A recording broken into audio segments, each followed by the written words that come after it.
Okay, crazy thought. What if you win the battles but still lose the whole war on live TV tonight? Vietnam wasn't just jungle action, it was politics, PR, alliances, and everyone arguing in real time every single day. One side had jets and helicopters, the other had time, tunnels, and the patience of a villain who never sleeps. Plot twist. This war didn't just change Vietnam, it basically rewired America's politics, trust, and sense of power forever. Presidents, protests, conscription, the media, Vietnam kind of hacked the whole democratic system and left permanent scars behind afterward.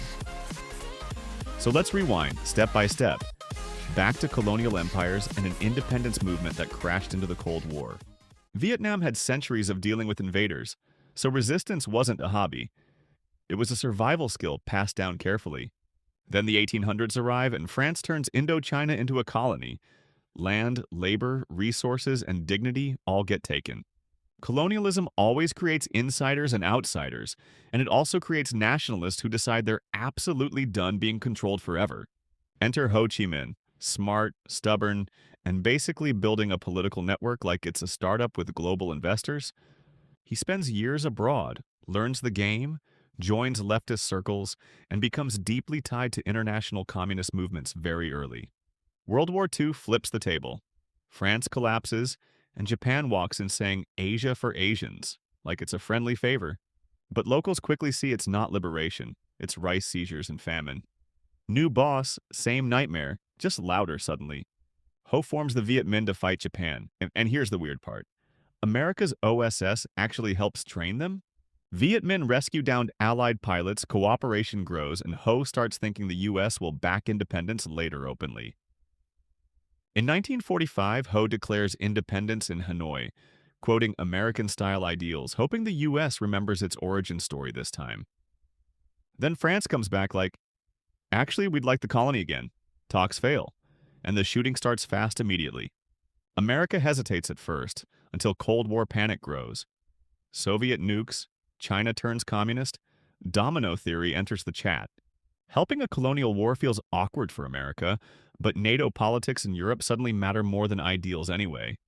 France fights for years, then bets everything on Dien Bien Phu, and loses hard in 1954, stunning the world.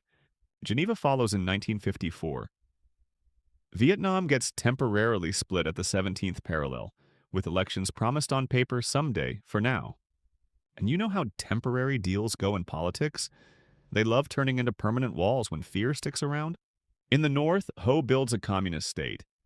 In the South, Washington hunts for an anti-communist champion fast, quickly. That champion becomes Ngo Dinh Diem, US-backed, confident, and not exactly in sync with South Vietnam's messy reality on purpose. Diem's a devout Catholic running a mostly Buddhist country, so the vibe mismatch is immediate, obvious, and politically explosive. He fills top jobs with loyalists and family and treats opposition like a crime, which fuels fear and resentment. His brother Nhu runs secret police. Madame Nhu adds the worst PR imaginable with reckless, cruel remarks to journalists. The US keeps backing him anyway, basically betting the entire South on one shaky pillar that keeps cracking again. Then comes Strategic Hamlets. Move villagers into fortified zones to cut guerrillas off from the countryside, food, and support. On paper it's neat, but in real life it feels like forced relocation plus corruption, so resentment spreads fast. Many hamlets lack weapons and trust, so guerrillas raid them, turning defenses into basically easy enemy loot boxes overnight. The real damage isn't the fences, it's legitimacy, because people stop believing Saigon represents them at all anymore suddenly. January 1963, APBAC. The South Vietnamese army looks painfully ineffective, even with American advisors, helicopters, and fresh gear. American advisors start thinking the quiet part out loud. If they won't fight, we'll end up fighting ourselves eventually. Buddhist protests explode, and one image, Thich Quang Duc's self-immolation, goes global, shocks audiences, and humiliates the regime instantly. Washington shifts. Diem isn't an asset anymore. He's becoming a strategic liability that damages U.S. credibility abroad and at home. November 1963. A coup succeeds, Diem and Nhu are killed, and South Vietnam slides into political chaos overnight, fast. And then Kennedy is assassinated. Johnson steps in and inherits a crisis with no easy, clean exit strategy suddenly. Johnson wants to look tough, and Vietnam becomes a credibility test nobody asked for, but everyone watches closely now. In 1964, Gulf of Tonkin hits the news and Congress hands Johnson a blank check-style resolution to escalate quickly. Later, people argue how clear the incident really was, but politically it opens the floodgates for war wide anyway. By 1965, Rolling Thunder begins. Bomb the North, squeeze them to stop, and prove the U.S. means business publicly. Problem: North Vietnam isn't a huge industrial target, so bombing often boosts resolve everywhere instead of breaking it completely. So the next step is boots on the ground. Marines land at Da Nang and the war goes full body contact. America arrives with helicopters, artillery, and a giant logistics machine, like a moving city dressed in uniform, supplied endlessly. Drang shows air mobility can hit hard.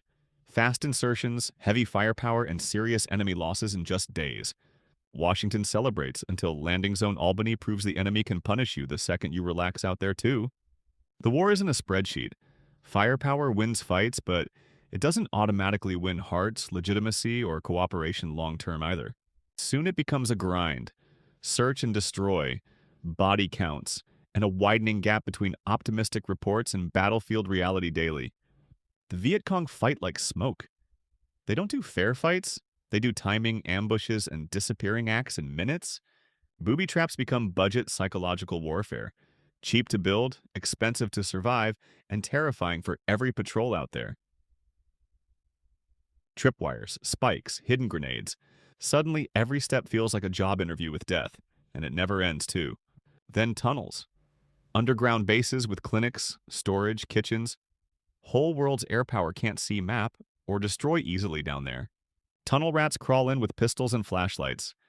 Basically horror movie missions, except the screams are real and you're alone. Meanwhile, the North keeps everything alive with the Ho Chi Minh Trail, running through Laos and Cambodia for supply.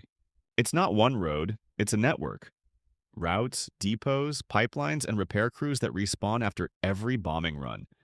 The U.S. bombs it hard, but camouflage and persistence keep supplies flowing south like water finding cracks overnight again. The strategy is simple. Survive longer than the enemy's political patience and make them quit first on camera eventually. That's why "we won" battles start sounding hollow. The real scoreboard is perception, legitimacy, and public trust in the end. By 1967, troops and casualties rise, and leaders still talk like victory is just around the next corner anyway. Then 1968 hits, and Tet arrives. During the New Year holiday, attacks explode across South Vietnam like fireworks suddenly. The plan is brutal. Shock the system, break the South's forces, and trigger people to rise up everywhere nationwide. Saigon even sees an attack inside the U.S. Embassy compound, and Americans watch thinking, wait, what is happening today? Hue turns into a nightmare of street fighting, and whole neighborhoods, history included, get smashed into rubble for weeks. Militarily, the attackers take massive losses and the uprising doesn't happen, so on paper the U.S. wins again clearly. But politically, Tet punches Washington in the face, proving the "we're winning" storyline was a fantasy all along totally. Trust collapses. If they can do this, people ask, what else are we being told wrong back home anyway? War footage floods TV, the battlefield enters living rooms, and anger spreads faster than strategy memos ever could, easily. Images become symbols, executions, and burning streets. And symbols beat statistics every time, no contest at all. Period. Really?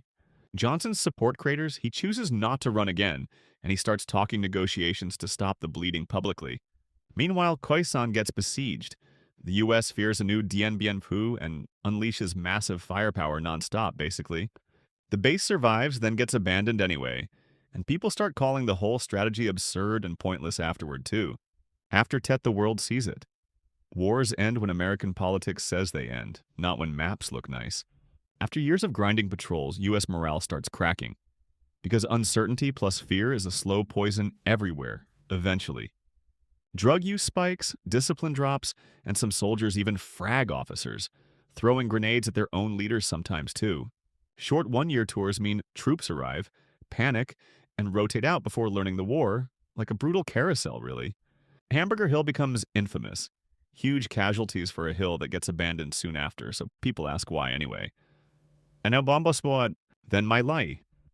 Civilians massacred, the cover-up revealed, and America's moral story takes a direct, unforgettable hit worldwide abroad. A helicopter pilot, Hugh Thompson, stops more killing and saves villagers. One small act of humanity in the chaos. Back home, protests grow. Nixon expands into Cambodia, and suddenly, limited war looks like endless escalation for everyone watching. Kent State happens in 1970. National Guard bullets kill students, and the country feels like it's splitting apart fast. Millions strike on campuses. Veterans join protests, and Vietnam becomes not just a foreign war, but a domestic crisis. This is the turning point. When your society fights itself, your army can't win overseas the same way anymore. Nixon tries Vietnamization, pull U.S. troops out, build up South Vietnamese forces, and claim a peace with honor publicly. But training and weapons don't fix corruption or legitimacy, so the plan feels like a slow-motion handoff to disaster. Lam Son 719 in Laos shows the limits. Even with air support, South Vietnam struggles badly against the North. Meanwhile, Kissinger negotiates in Paris, talks stall, then pressure returns with heavy bombing to force a deal through again.